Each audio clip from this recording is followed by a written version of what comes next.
नमो श्रीयतिराजाय विवेकानन्दसूरये सच्चित्सुखस्वरूपाय स्वामिने तापहारिणे। ভগবান শ্রী রামকৃষ্ণ পরমহংসদেবের শ্রীচরণে, সংঘজননী শ্রী শ্রীমা সারদা দেবীর শ্রীচরণে এবং যুগনায়ক স্বামী বিবেকানন্দের শ্রীচরণে আমার সশ্রদ্ধ ভক্তিপূর্ণ প্রণাম। নমস্কার। শ্রদ্ধেয় স্বামী অচ্যুতানন্দজি মহারাজের লেখা দ্বাদশ জ্যোতির্লিঙ্গ বইটি থেকে আজ পঞ্চম পর্ব পাঠ করে শোনাব। জ্যোতির্লিঙ্গ কেদারনাথ। ওই যে দেখা যায় কেদারনাথ ধাম মন্দাকিনীর ওপারে, সেথা শান্ত হইবে চরণ যুগল, তৃপ্ত হবে মন প্রাণ, দীর্ঘ বাসনা পূরণ হইবে জপ জপ শিবনাম। আমার সঙ্গী ছাত্রটি একটি বিখ্যাত গানের সুর নকল করে হঠাৎ এই গানটি গেয়ে উঠতেই সামনে তাকিয়ে দেখি দূরে সাদা বরফের পাহাড়ের পটভূমিকায় বিখ্যাত কেদারনাথ মন্দিরের স্বর্ণময় শীর্ষদেশ। সামনে আর বিশেষ উঁচু নিচু জমি নেই, প্রায় সমতল একটা জায়গা থেকে প্রথম মন্দিরচূড়া দেখা যায় বলে এই জায়গাটির নাম দেওদেখানি। পথের ক্লান্তি নিমেষে ভুলে গিয়ে দুহাত জোর করে হিমালয়ের এই প্রত্যন্ত প্রদেশে দ্বাদশ জ্যোতির্লিঙ্গের অন্যতম শ্রী কেদারনাথের উদ্দেশ্যে প্রণাম জানিয়ে দ্রুততর বেগে সামনে এগিয়ে যেতে লাগলাম। গতকাল আমাদের এই তীর্থযাত্রা শুরু হয়েছিল সকাল 6টায় ঋষিকেশের মুনিকিরেতি থেকে। উত্তরপ্রদেশ ট্যুরিস্ট ডিপার্টমেন্টের একটা প্যাকেজ ট্যুর প্রোগ্রাম আমরা নিয়েছিলাম। কথা ছিল সেই যাত্রায় 5টা বাস একসঙ্গে যাবে। সেই মতো টাকা জমা দিয়ে আমরা দুজন সাধু ও আমার একজন ছাত্র জগদীশ, পদার্থবিদ্যায় অনার্সের ফাইনাল ইয়ারের ছাত্র, আমার সঙ্গী হয়েছিল। যাত্রার আধ ঘন্টা আগে 4টি বাসই যথারীতি এসে গেল। যাঁরা আগে টিকিট কেটেছিলেন তাঁরা সবাই বাসে উঠে পড়লেন। যাত্রার সময় এগিয়ে আসছে, কিন্তু কি বিপদ, শেষ বাসটি আর আসে না। শেষে ভগ্নদূতের মতো একজন এসে খবর দিল বাসটির ইঞ্জিন খারাপ হয়ে গেছে, সেটি নিয়ে যাওয়া ঠিক হবে না। অগত্যা ট্যুরিস্ট অফিসের সরকারি এক কর্মচারী আমাদের কাছে এসে জানালেন, আপনারা চিন্তা করবেন না, আমাদের 4টি ট্যাক্সি খালি আছে, তাতেই এই বাসের 20 জন যাত্রীকে যাত্রা করিয়ে দেয়া হবে। সাপে বর হলো। আমরা পরম আনন্দে ট্যাক্সিতে চেপে বসলাম। সামনের সিটে আমরা 2 সাধু এবং পিছনে জগদীশ ও দিল্লি থেকে আগত 3 জন তীর্থযাত্রী। শুরু হলো আমাদের তীর্থযাত্রা। আগের গাড়িগুলি আমাদের জন্য অপেক্ষা করছিল। এখন একসঙ্গে 4টি বাস ও 4টি ট্যাক্সি রওনা দিল। প্রথম যাব কেদারনাথে। এখান থেকে 226 কিলোমিটার পথ। প্রথম দিন আমাদের সোনপ্রয়াগ পর্যন্ত যাওয়ার কথা এই গাড়িতেই। তারপরে হাঁটা পথে 19 কিলোমিটার যাব কেদার পর্যন্ত। সেই মতো ধীরে ধীরে গাড়ির কনভয় চলেছে, কিন্তু ব্যাসি ছড়ানোর পরেই বিপত্তি দেখা গেল। জগদীশের গাগুলোতে শুরু করলো। গাড়ি যত পাহাড়ের গায়ে পাক খেয়ে উপরে উঠছে, সে তার সঙ্গে তাল মিলিয়ে মাঝে মাঝেই গাড়ির জানলা দিয়ে মাথা গলিয়ে বমি করে যাচ্ছে। আমরা রাস্তা থেকে কমলালেবু কিনে তাকে খাওয়ালাম, তাতে কিছুটা উপকার হলো। তবে এসব সত্ত্বেও তার আনন্দ এতটুকুও কমেনি। এর মধ্যেই আমরা একে একে গঙ্গা ও অলকানন্দার সঙ্গম দেবপ্রয়াগ ছাড়িয়ে এসেছি। ঋষিকেশ থেকে এর দূরত্ব 71 কিলোমিটার। সেখানে কিছুক্ষণ দাঁড়িয়ে সঙ্গমের ধারে প্রাচীন রঘুনাথজির মন্দির দর্শন করলাম। ডান দিক দিয়ে নীলচে সাদা অলকানন্দা নেমে আসছে, আর বাঁ দিক দিয়ে নেমে আসছে গৈরিক বর্ণা গঙ্গা। 2 নদীর মিলনস্থলে কিছুক্ষণ দাঁড়িয়ে থাকার পর আবার রাস্তায় উঠে এসে গাড়িতে যাত্রা শুরু করলাম এবং 36 কিলোমিটার দূরে টিহিরি গাড়োয়ালের রাজাদের প্রাচীন রাজধানী শ্রীনগরে এসে নামলাম। আমাদের যাত্রাপথের কখনো ডান দিকে কখনো বাঁ দিকে অলকানন্দা তীব্র স্রোতে নেমে আসছে, তার পাশেই আমাদের চলার পথ। একদিকে সবুজ গাছপালায় ভরা উত্তুঙ্গ পাহাড়, অন্যদিকে গভীর খাদের মধ্য দিয়ে তীব্র বেগে ছুটে চলা অলকানন্দা। শ্রীনগরে অলকানন্দার পাড়ে 14 শতাব্দীর প্রাচীন কেশব রায়ের মন্দির, কমলেশ্বর শিব ও বিষ্ণু মন্দির। গাড়োয়াল বিশ্ববিদ্যালয়ের প্রধান কেন্দ্রটিও এখানে, পাহাড়ি শহরের মাঝখানে। আমরা শুধু 2টি মন্দির দেখে আবার যাত্রা করলাম। এখানে চা পানের জন্য যাত্রা বিরতি ছিল। দুপুর 12টা নাগাদ আমরা পৌঁছালাম রুদ্রপ্রয়াগে। এখানে মধ্যাহ্ন আহারের বিরতি। রাস্তাটি এখানে দুভাগ হয়ে গিয়েছে। ডান দিক দিয়ে কেদারের পথ, বাঁ দিক দিয়ে অলকানন্দার সেতু পেরিয়ে শ্রী বদ্রী বিশালজির রাস্তা চলে গিয়েছে। বাসস্ট্যান্ডের ঠিক নিচেই আবার একটি বিখ্যাত নদী সঙ্গম। কেদার থেকে নেমে আসা মন্দাকিনী এখানে মিশেছে বদ্রীর চরণ ছুঁয়ে আসা অলকানন্দার সঙ্গে। হারিয়ে গিয়েছে তার পৃথক অস্তিত্ব। সে এখানে অলকানন্দায় রূপান্তরিত। শ্রীনগর থেকে তার দূরত্ব 34 কিলোমিটার, উচ্চতা 2000 ফিট। এখানেও খাড়া সিঁড়ি বেয়ে দুই নদীর সঙ্গমে নেমে রঘুনাথজি ও চামুণ্ডা দেবীর মন্দির দর্শন করতে হয়। এই রুদ্রপ্রয়াগ আরেকটি কারণে ভ্রমণবিলাসী মানুষের কাছে আকর্ষণীয়। জিম কর্বেটের ম্যান ইটার্স অফ কুমায়ুন গ্রন্থে বর্ণিত শিকার কাহিনীর ঘটনাস্থল এই রুদ্রপ্রয়াগের আশেপাশে পাহাড়ি গ্রামেই।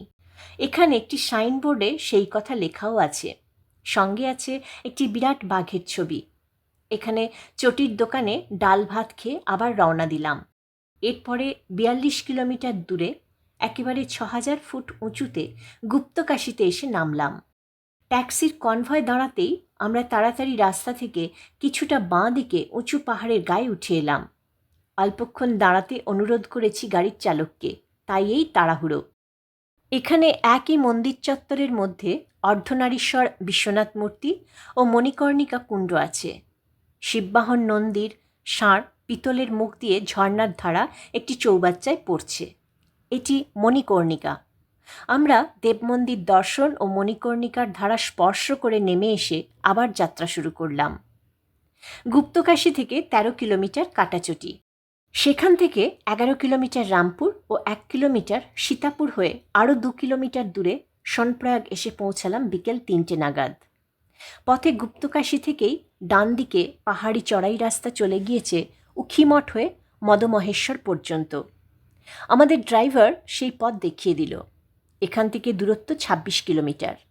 দীপান্বিতা অমাবস্যায় যখন কেদারনাথ মন্দির বন্ধ হয়ে যায়, সেই সময় থেকে অক্ষয় তৃতীয়ায় মন্দির খোলার আগের দিন পর্যন্ত এই উখিমঠে কেদারনাথের প্রতিভু বিগ্রহ নিয়ে এসে তার পূজাদি হয়। এই জায়গাটিকে বাণ রাজার মেয়ে উষার তপস্যা স্থল বলা হয়। উখি শব্দটি উষা বা উষি শব্দের অপভ্রংশ। আমাদের গাড়ির পথ শেষ সোনপ্রয়াগে। অবশ্য গাড়ি গৌরীকুণ্ড পর্যন্ত যাচ্ছে। যাই হোক, আমরা সোনপ্রয়াগে নেমে ইচ্ছে করলে সরকারি ব্যবস্থা মতো তাদের অস্থায়ী তাঁবুতেও থাকতে পারতাম। সহযাত্রীরা অনেকেই তাই করল, কিন্তু আমাদের আর তর্সই ছিল না।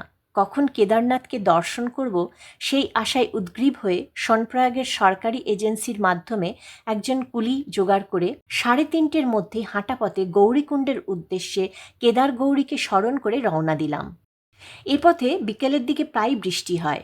আমরা যাচ্ছি মন্দির খোলার 2 দিন পরেই। অক্ষয় তৃতীয়ায় মন্দির খোলে। আমরা পঞ্চমীতেই কেদার দর্শন করব, সেই রকমই ইচ্ছা। সবে যাত্রা শুরু হয়েছে, তখনও বেশি ভিড় শুরু হয়নি। যত দেরি হবে ততই ধর্মশালা, ট্যুরিস্ট লজ, রাস্তাঘাট যাত্রীদের অতি ব্যবহারে নোংরা হয়ে যাবে। বিছানাপত্র অপরিচ্ছন্ন হবে, জিনিসপত্রের দামও বেড়ে যাবে। আমরা সেজন্য একেবারে প্রথম দিকেই যাত্রা করেছি। সোনপ্রয়াগে সামান্য কিছু খেয়ে নিয়েছি। যাত্রার শুরুতেই এক বিরাট চড়াই। আমাদের প্রত্যেকের হাতে লাঠি হরিদ্বার থেকে এনেছি গাড়ির মাথায় বেঁধে। ধীরে ধীরে হেঁটে সন্ধ্যার কিছু আগে গৌরীকুণ্ডে 7000 ফুট পৌঁছালাম। সঙ্গীরা সব ছুটে গেল গৌরীকুণ্ডের উষ্ণকুণ্ডে স্নান করতে। আমি কুণ্ডের সামনে মা গৌরীর মন্দিরে আলো আঁধারে দণ্ডায়মানা মা গৌরীকে দর্শন ও প্রণাম করে কুণ্ডের পাশে এসে দেখলাম স্ত্রী পুরুষ সবাই একসঙ্গে ওই ছোট কুণ্ডে স্নান করছে। কুণ্ডের একপাশে পিতলের গোমুখ দিয়ে জল পড়ছে, বেশ গরম জল, আর জলের ওপর হালকা হলুদ গুঁড়োর সর পড়ে আছে। আমি স্থানীয় পাণ্ডাদের এর কারণ জিজ্ঞাসা করাতে তারা বললেন, এই কুণ্ডে দেবী পার্বতী ঋতুস্নান করেছিলেন, তাই ভক্তেরা আজও এখানে জলে হলুদ গুঁড়ো দেয়। প্রবাদ, এখানেই গণেশের জন্ম হয়, আর এখানেই পার্বতীর কাছে আসতে চেয়ে প্রত্যাখ্যাত মহাদেব ক্রোধে গণেশের মুণ্ড উড়িয়ে দেন। অবশ্য তখন তিনি জানতেন না গণেশ পার্বতী পুত্র এবং তাঁরই গণশ্রেষ্ঠ গণেশ। গৌরীকুণ্ডের সামান্য দূরেই পথের বাঁ দিকে পাহাড়ের গায়ে মুণ্ডহীন গণেশের মূর্তি সেই দুর্ঘটনার কথা স্মরণ করিয়ে দেয়। কোনো মতে এখানে কার্তিকেরও জন্ম হয়। তারপরে দেবী এই কুণ্ডে স্নান করেন। আমি কুণ্ডের পাড়ে বসে এই জল মাথায় দিয়ে গামছায় করে কিছু জল তুলে হাত পা মুছে নিলাম। কিন্তু উঠে এসেই বিপদ। আমরা দলছুট হয়ে গেছি। সরকারি ট্যুরিস্ট আবাসে আজ রাত্রে আমাদের কোনো ব্যবস্থা নেই। আবার তার মধ্যে বৃষ্টিও আরম্ভ হয়েছে। কি করি? কর্মচারীদের একটু বলার পরে তারা ডরমিটরির একপাশে আমাদের দুটি খাটের ব্যবস্থা করে দিল, কম্বলও দিল। আমরা দোকানে রুটি ও প্রচণ্ড ঝাল একটা ঝোল জাতীয় আলুর তরকারি খেয়ে পাহাড়ে একটু ঘোরাঘুরি করে অস্থায়ী আবাসে এসে আশ্রয় নিলাম। জগদীশ এর মধ্যে সুস্থ হয়ে উঠেছে। ভোর হতেই রওনা হলাম, কিছুটা সাধারণ যাত্রীদের পথে, কিছুটা পাকদণ্ডি ধরে। পাহাড়ের গা বেয়ে সরু রাস্তা এঁকে বেঁকে সোজা ওপরে উঠেছে, একে পাকদণ্ডি বলে। পকেটে কিছু শুকনো ফল, কাজু বাদাম, কিশমিশ ও লজেন্স নিয়েছি, সঙ্গে জলের বোতল, হাতে লাঠি। বাকি জিনিসপত্র কুলির পিঠে। সে আগে চলে গিয়েছে। আমরা ধীরে ধীরে উঠছি। প্রথমেই 2 কিলোমিটার পরে জঙ্গল চটি, তারপরে আরও 2 কিলোমিটার পরে চিরবাসা। ভৈরব চটি পার হতে পথের উপর সামান্য কাদা কাদা ভাব ও কিছু বরফ পাওয়া যেতে লাগলো। তারপরে খাড়া চড়াই। জয় কেদার, জয় কেদার, হর হর মহাদেব বলতে বলতে সে পথ পেরিয়ে রামবাড়া চটিতে এসে আরও বেশি বরফ পেলাম। ঠান্ডাও বেশ। এখানকার চটিতে গরম চা ও বিস্কুট খেয়ে একটু জিরিয়ে নিয়ে আবার হাঁটা আরম্ভ হলো। এরপরে রাস্তায় প্রচুর বরফ, দূরে কেদার শৃঙ্গ সাদা বরফে ঢাকা। আমরা খুব সাবধানে আস্তে আস্তে চড়াই উঠছিলাম। ক্লান্তিতে শরীর খুব অবসন্ন হয়ে পড়ছিল। 5 কিলোমিটার এইভাবে এসে গরুর চটিতে আবার একটু বিশ্রাম নিয়ে আমাদের যাত্রা শুরু হয়েছিল। তারপরেই এই দেওদেখানিতে এসেছি। দেওদেখানি থেকে কেদারনাথের মন্দির মাত্র 1.5 কিলোমিটার। রাস্তা আর বিশেষ উঁচু নিচু নেই, তবে চারপাশের সবুজে ঢাকা পাহাড় কমে আসছে। তার বদলে বরফে ঢাকা পাহাড় ক্রমশ 3 দিক ঘিরে আসছে। মন্দিরের চূড়া দর্শনমাত্র প্রাণ আনন্দে ভরে উঠল। মনে শরীরে আবার বল ফিরে এলো। আমরা প্রায় 11টা নাগাদ মন্দাকিনী নদীর ব্রিজের কাছে এসে পৌঁছালাম। তার আগে বাঁদিকে সরকারি ট্যুরিস্ট লজ ও আরও কিছু গেস্ট হাউস আছে দেখলাম। আমাদের থাকার ব্যবস্থা ওই সরকারি লজে, কিন্তু আমাদের দল এখনও এসে পৌঁছায়নি। তাই আমরা এখন সেখানে না উঠে মন্দাকিনী পেরিয়ে কেদারক্ষেত্রের মধ্যে এসে প্রথমেই খোঁজ নিয়ে আমাদের মঠের পাণ্ডার বাড়িতে হাজির হলাম। পাণ্ডাজির বড় ভাই বাড়িতেই ছিলেন। তিনি আমাদের খুব যত্ন করে তার পাথরের বাড়ির বাইরের ঘরে নিয়ে গিয়ে তুললেন। সঙ্গে সঙ্গে গরম জল করে এনে দিলেন হাত পা ধোয়ার জন্য। এর মধ্যে পাণ্ডাজি এসে গেলেন। মালপত্র রেখে তার সঙ্গেই কেদারনাথ দর্শনে বেরিয়ে পড়লাম। এটি সমুদ্রতল থেকে 11,753 ফুট উঁচু, আর সামনের তুষারমণ্ডিত রজতশুভ্র কেদার পাহাড়ের উচ্চতা 22,700 ফুট। পাহাড়ের গা বেয়ে কয়েকটি ছোট ছোট ধারা বয়ে চলেছে। পাণ্ডাজি জানালেন এদের নাম দুধগঙ্গা, মধুগঙ্গা, স্বর্গদ্বারী আর সরস্বতী। তাদেরই মিলিত ধারা হয়ে ক্রমে মন্দিরের বাঁ দিক দিয়ে প্রচণ্ড বেগে স্বর্গের নদী মন্দাকিনী নামে মর্তভূমি স্পর্শ করেছেন, আর সাদা ফেনায় লহর তুলে উদ্দাম গতিতে এগিয়ে চলেছেন মন্দির চত্বরের নিচে দিয়ে। আমরা সেই পবিত্র সলিলা মন্দাকিনীর জল স্পর্শ করে এসে মন্দির চত্বরে উঠলাম। আগাগোড়া পাথরের মন্দির। নদীর খাত আর 3 দিক পাহাড়ে ঘেরা একটি ছোট উপত্যকার একেবারে উত্তর প্রান্তে মন্দিরটি দাঁড়িয়ে আছে। মন্দিরের চাতাল থেকে কিছুটা উঁচুতে রেলিং দিয়ে ঘেরা বর্গাকৃতি ক্ষেত্র। তারও উত্তর প্রান্তে অভিনব এক শৈলীতে নির্মিত মন্দির। এমন শৈলী আর কোথাও দেখা যায় না। মন্দির বহু প্রাচীন, দেখেই বোঝা যায়। নাট মন্দির ছোট, ত্রিকোণাকৃতি স্লেট পাথরের ছাদ, তার সামনে বেশ বড় দরজা, তার দুপাশে দুটি কুলুঙ্গির মতো, সেখানে পাথরের 2 দ্বারপাল দণ্ড হাতে দাঁড়িয়ে। মন্দিরে ঢোকবার মুখে উত্তরমুখী বিশাল কালো পাথরের নন্দী। তাকে প্রণাম জানিয়ে মন্দিরের দরজার সামনে এলাম। গর্ভমন্দিরের চূড়া সোজা রেখার দেউলাকৃতি। তার চূড়ার ওপর 3-4 হাত উঁচু নেপালি বা তিব্বতী ঢঙের ছত্রি। এই ছত্রির ভিতর চারদিকে 5টি করে মোট 20টি ছোট দ্বার দেখা যায়। তার ছাদ একেবারে সমতল আকারের। তার মাথায় স্বর্ণ কলস, তার ওপরের পতাকা দণ্ডে নানা বর্ণের পতাকা। মন্দিরের গায়ে কোনো অলঙ্করণ নেই। 3টি দ্বার, পশ্চিমে, পূর্বে ও দক্ষিণে। দর্শনার্থীরা দক্ষিণ দ্বার দিয়ে ঢুকে পূর্ব বা পশ্চিম দ্বার দিয়ে বেরিয়ে আসে। দরজার মাথায় ঝোলানো ঘণ্টা ভক্তেরা যাওয়া আসার পথে তা বাজিয়ে যায়। শোনা যায় এখানকার আদি মন্দির পঞ্চপাণ্ডবেরা তৈরি করিয়েছিলেন। কালের প্রভাবে সেটি ধ্বংসপ্রাপ্ত হলে 1019 খ্রিস্টাব্দে রাজা ভোজ খুব শক্ত ও মজবুতভাবে গ্রানাইট পাথরে এই মন্দিরটি তৈরি করান। তারপরে 1800 খ্রিস্টাব্দে কালক্রমে জীর্ণ সেই মন্দিরের সংস্কার করেন ইন্দোরের রানী অহল্যাবাই। পাণ্ডাজি মন্দির চত্বরে দাঁড়িয়ে এইসব কথা বলছিলেন। তখন বেলা প্রায় 12টা। দুপুরের ভোগ হওয়ার জন্য মন্দিরের দরজা বন্ধ। কিছুক্ষণের মধ্যেই দরজা খুলে যেতে আমরা পাণ্ডাজির সঙ্গে ভিতরে ঢুকলাম। আধো আলো আধো আঁধারে নাট মন্দিরে পা দিয়ে দেখলাম সামনে একটা উঁচু বেদির ওপর দেবতার দিকে মুখ করে পিতলের ছোট নন্দী বসে আছে। তার সামনে কেদারনাথের পঞ্চমুখী শিবমূর্তি, একে শৃঙ্গার মূর্তিও বলে। এটি চলন্ত বা সচল বিগ্রহ। তাকে প্রণাম করে চোখ তুলতেই সামনে দেখতে পেলাম দেওয়ালের দুই ধারে পঞ্চপাণ্ডব ও দ্রৌপদীর পাথরের মূর্তি, একপাশে দেবী পার্বতীর দণ্ডায়মানা মূর্তি, আরেকদিকে শ্রীকৃষ্ণের মূর্তি। গর্ভমন্দিরের ভিতর বেশ বড় একটি প্রদীপ জ্বলছে। এই প্রদীপ সারা বছর দিন রাত জ্বলে, তাতে অনেক ঘি দেওয়া, সলতেও বিরাট। বরফ পড়া শুরু হলে রাস্তা ও মন্দির বরফাচ্ছাদিত হতে থাকলে প্রতি বছর কার্তিক মাসের দীপান্বিতা অমাবস্যার দিন যখন মন্দির 6 মাসের জন্য বন্ধ হয়ে যায়, তখন এই প্রদীপে প্রচুর ঘি দিয়ে মন্দির থেকে পাণ্ডারা নিচে নেমে আসেন।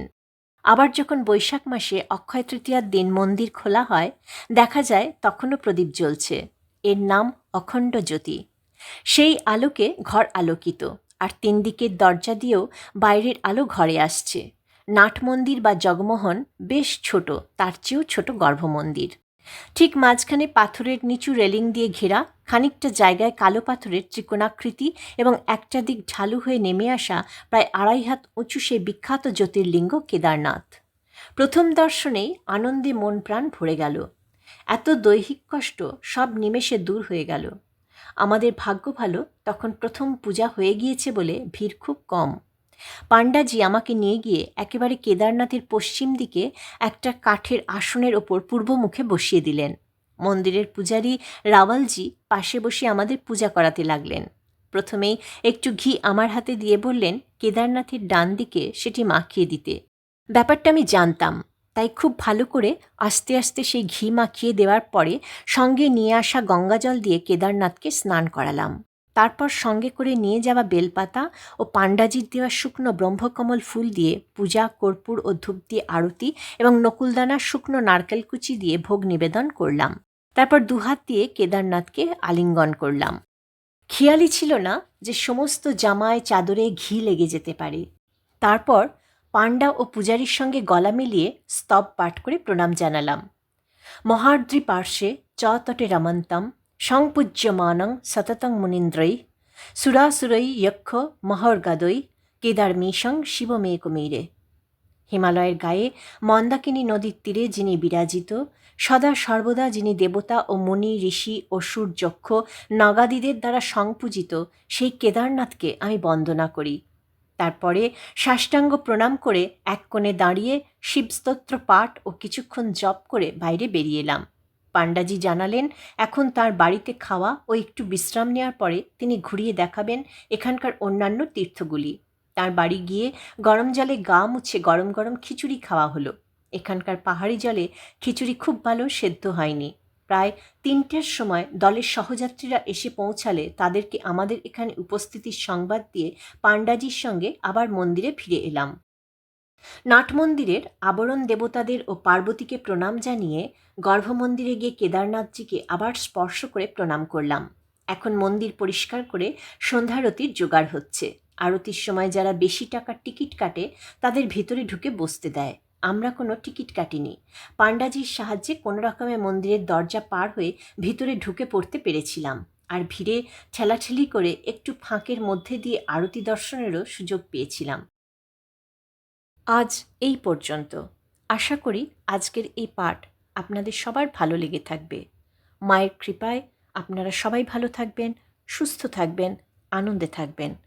ওং শান্তি শান্তি শান্তি।